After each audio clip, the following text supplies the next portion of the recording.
मैं हूं आबिद हुसैन शेख। आपका खैर मकदम कर्नाटक एक्सप्रेस में। सबसे पहले नजर आज की हेडलाइंस पर।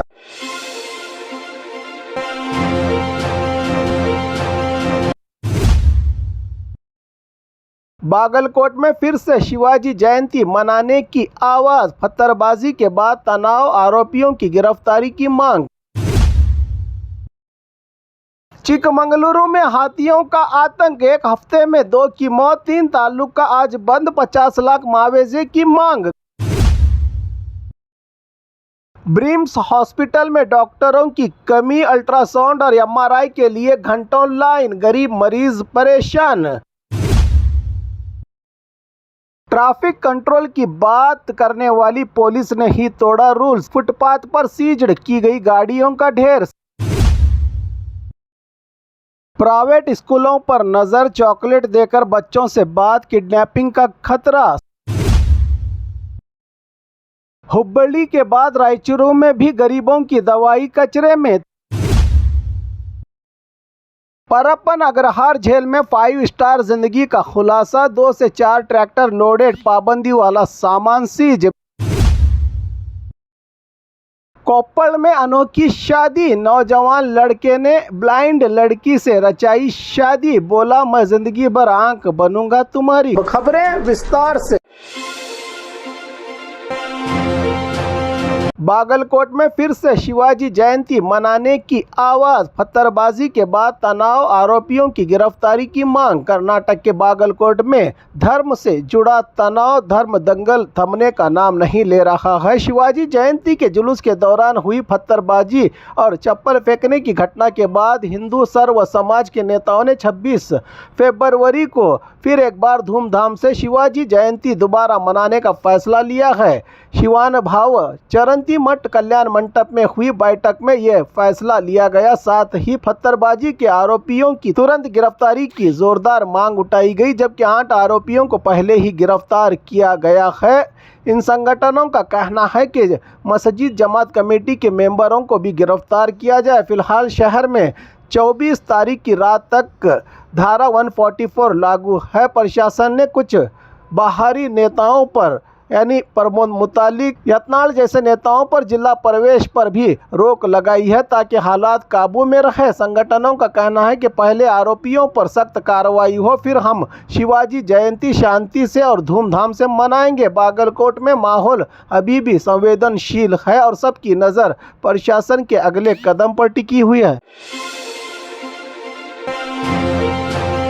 चिकमंगलुरु में हाथियों का आतंक, एक हफ्ते में 2 की मौत, 3 तालुका आज बंद, 50 लाख मुआवजे की मांग। काफीनाडु चिकमंगलुरु में जंगली जानवरों और इंसानों के बीच टकराव हद से ज्यादा बढ़ गया है। सिर्फ एक हफ्ते में हाथी के हमले से 2 लोगों की जान चली गई है, तो पिछले 1 साल में 11 से ज्यादा लोगों की मौत की खबर। महिला की मौत के बाद लोगों का गुस्सा फूट पड़ा। कल जोरदार प्रोटेस्ट हुआ, पुलिस का लाठी चार्ज भी देखने को मिला। रास्ता रोककर आंदोलन करने पर कुछ जगह पत्थरबाजी की घटना सामने आई। आज कोप्पा, श्रृंगेरी और यन्नारपुरा तालुका में बंद का ऐलान किया गया, जिससे अच्छा खासा रिस्पांस देखने को मिला। जनता की ओर से ज़रूरी सेवाओं को छोड़कर ज़्यादातर गतिविधियां बंद रही। तीनों तालुकाओं में प्रदर्शनकारी 50 लाख रुपये मुआवजा और परमानेंट सोल्यूशन की मांग कर रहे हैं। उनका कहना है कि सिर्फ मुआवजा नहीं, जंगल से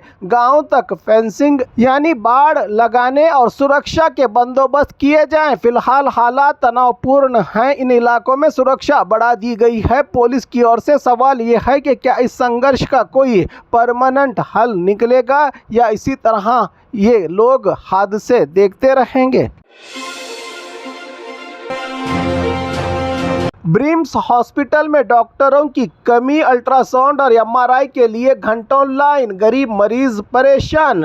बीदर के ब्रिम्स हॉस्पिटल में बद इंतजामी अव्यवस्था खुलकर सामने आई है। करोड़ों रुपयों से बने 640 बेड के इस बड़े हॉस्पिटल में अब स्कैन करवाने के लिए मरीजों को घंटों लाइनों में खड़े रहना पड़ रहा है। बसवा कल्याण, औराद, भालकी, हुमनाबाद और आसपास के गांव से आने वाले गरीब मरीजों को सीटी स्कैन, एमआरआई और अल्ट्रासाउंड के लिए 3 से 4 घंटे तक इंतजार कर रहे हैं। मरीज आरोप है कि 40 से ज़्यादा डॉक्टर्स हटा दिए गए हैं और रेडियोलॉजी विभाग में सिर्फ एक डॉक्टर पर 4 डिपार्टमेंट्स का बोझ पड़ा है। मरीजों का कहना है कि दूर दराज गाँवों से बस का खर्चा करके आते हैं, फिर भी जल्दी स्कैन नहीं होता।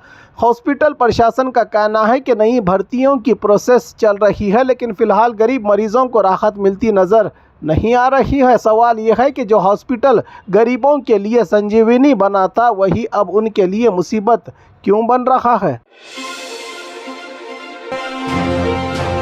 ट्रैफिक कंट्रोल की बात करने वाली पुलिस ने ही तोड़ा रूल्स। फुटपाथ पर सीज्ड की गई गाड़ियों का ढेर। सिलिकॉन सिटी बेंगलुरु में ट्रैफिक कम करने के लिए पुलिस नए नए प्लान्स बना रही है, लेकिन जयनगर एरिया में पुलिस खुद ही इन नियमों को तोड़ती नजर आ रही है। जयनगर पुलिस स्टेशन के पास सालों से सीज्ड की गई गाड़ियों को सीधा फुटपाथ पर खड़ा कर दिया गया है। पूरा फुटपाथ गाड़ियों से भरा पड़ा है, जिस वजह से पैदल चलने वालों को मजबूरन रोड पर चलना पड़ रहा है। आम तौर पर ऐसे व्हीकल्स को अलग यार्ड या ओपन जगहों में रखा जाता है, लेकिन पुलिस और लोकल प्रशासन के बीच तालमेल की कमी के चलते ये गाड़ियां स्टेशन के पास ही डंप कर दी गई हैं। इससे रोड छोटी हो गई है और ट्रैफिक और भी ज्यादा बढ़ रहा है। सवाल यह है कि जब कानून लागू करने वाले ही रूल्स फॉलो नहीं करेंगे तो शहर में ट्रैफिक कैसे कंट्रोल होगा। प्राइवेट स्कूलों पर नजर, चॉकलेट देकर बच्चों से बात, किडनैपिंग का खतरा। सिलिकॉन सिटी बेंगलुरु के कुछ प्रतिष्ठित प्राइवेट स्कूल्स के बाहर सस्पेक्टेड गतिविधियां सामने आई हैं। देखने में खबर है कि कुछ अनजान लोग चॉकलेट देकर छोटे बच्चों से बात करने की कोशिश कर रहे हैं। इस तरह के मामले पहले भी सामने आ चुके हैं, जहां बच्चों को लालच देकर उनसे संपर्क बनाया गया। पेरेंट्स के लिए ये बड़ी चिंता का विषय है। इस बैकग्राउंड में कई स्कूल्स ने पहले ही मॉक ड्रिल शुरू की है, जिसमें बच्चों को सिखाया जाता है कि अगर कोई अनजान व्यक्ति गिफ्ट या चॉकलेट देकर बात करे तो क्या करना चाहिए और क्या नहीं। एक्सपर्ट्स का कहना है कि हर स्कूल को SOP और सिक्योरिटी प्रोटोकॉल को सख्त करना चाहिए और पेरेंट्स को भी बच्चों को ऐसे होने वाले अनजान खतरों के बारे में जागरूक करना ज़रूरी है। फिलहाल ये सवाल है कि क्या स्कूल और पेरेंट्स मिलकर बच्चों की सुरक्षा को और मजबूत बना पाएंगे। हुब्बड़ी के बाद रायचूरू में भी गरीबों की दवाई कचरे में। 315 आयरन सिरप बॉटल्स बरामद। सरकारी दवाओं को लेकर बड़ा सवाल खड़ा हो गया है। इन दिनों कर्नाटक में हुब्बड़ी के बाद अब रायचूरू में भी गरीबों के लिए आई दवाई कचरे में मिलने की खबर से हेल्थ डिपार्टमेंट सतर्क हो गया है। हुब्बड़ी के बाहरी इलाके में 315 आयरन और फोलिक एसिड सिरप बॉटल्स कचरे के ढेर में मिली थी। ये सिरप बच्चों और गर्भवती महिलाओं को मुफ्त में दिया जाता है। सरकारी हॉस्पिटलों में और एक्सपायरी भी नहीं थी जो ये फेंकी गई हैं दवाएं। इस मामले में कस्बा पेट पुलिस स्टेशन में कंप्लेंट दर्ज की गई है। हेल्थ अधिकारियों का कहना है कि किसी ने गलत उद्देश्य से ये दवाइयां डंप की हैं। अब रायचूरू में भी इस तरह कचरे के ढेर में सिरिंज और दवाइयां मिलने से पुलिस से मांग की गई है कि जिम्मेदारों को जल्द पकड़ा जाए। अब सबसे बड़ा सवाल, गरीबों के लिए भेजी गई दवा आखिरकार कचरे तक कैसे पहुंच रही है। जांच जारी है।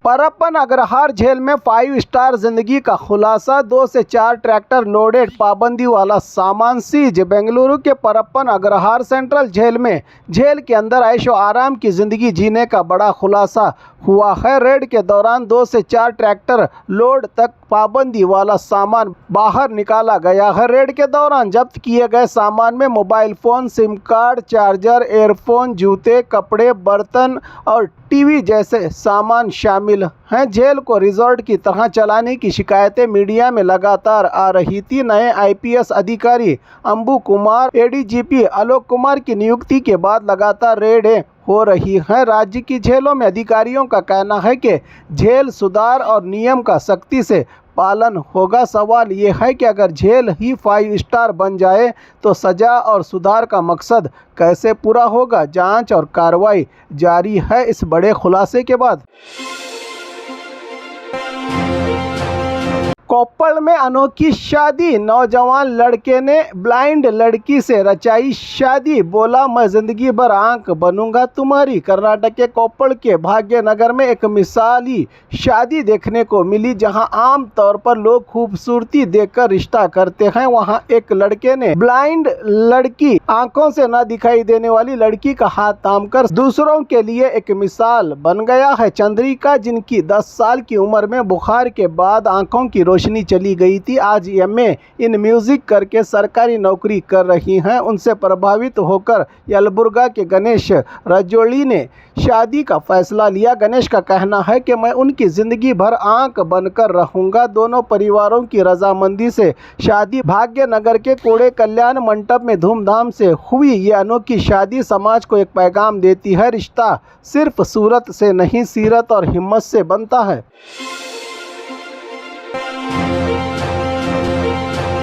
और खबरों के लिए देखते रहिए कर्नाटक एक्सप्रेस।